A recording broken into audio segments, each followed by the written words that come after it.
Hello students, welcome to Gyanjyoti coaching centre. Gyanjyoti coaching সেন্টারের পক্ষ থেকে তোমাদের সকলকে জানাই আরও একবার স্বাগত।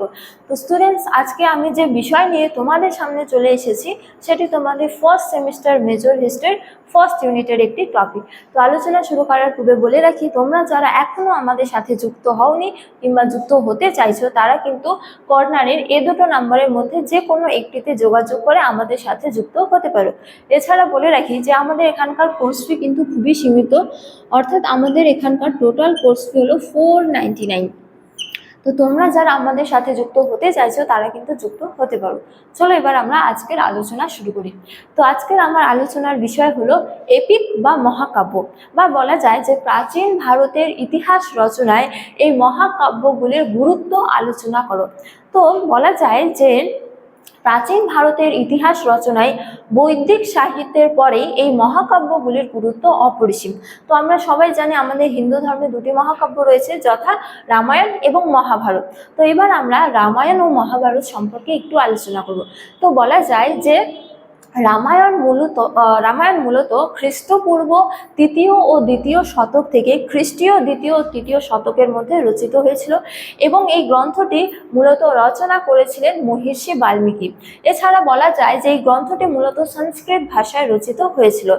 তো এই গ্রন্থটি 7টি খণ্ডে বিভক্ত এবং এতে 24,000 শ্লোক রয়েছে।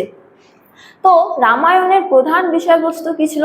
তো বলা যায় যে রামায়ণের প্রধান বিষয়বস্তু হলো অযোধ্যার রাজা দশরথের পুত্র রামের পারিবারিক বর্ণ সংক্রান্ত সামাজিক ও রাজনৈতিক কার্যকলাপের সম্পাদন। এবার আমরা আলোচনা করব মহাভারত নিয়ে। তো এই ক্ষেত্রে বলা যায় যে মহাভারত সংস্কৃত ভাষায় রচিত হয়েছিল এবং এই গ্রন্থটি রচনা করেছিলেন মহর্ষি কৃষ্ণ দ্বৈপায়ন বেদব্যাস। তো এই গ্রন্থটি রচিত হয়েছিল মূলত খ্রিস্টপূর্ব 4র্থ শতক থেকে খ্রিস্টীয় 4র্থ শতকের মধ্যে। তো এই গ্রন্থটিতে মূলত 1,00,000 শ্লোক রয়েছে।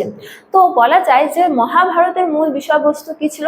তো এই ক্ষেত্রে বলা যায় যে মহাভারতের প্রধান বিষয়বস্তু ছিল গঙ্গা যমুনার দোয়াব অঞ্চলে ভৌমিক অধিকার নিয়ে কুরু এবং পাণ্ডবদের মধ্যে প্রতিদ্বন্দ্বিতা বা কুরুক্ষেত্রের যুদ্ধ ছিল এই গ্রন্থের প্রধান বিষয়বস্তু। তো এবার আমরা আলোচনা করব যে এই গ্রন্থগুলির ঐতিহাসিক গুরুত্ব নিয়ে বা মহাকাব্যের ঐতিহাসিক গুরুত্ব নিয়ে, বা এই মহাকাব্যগুলি আমাদের প্রাচীন ভারতের কি কি তথ্য সম্পর্কে জানতে সাহায্য করে।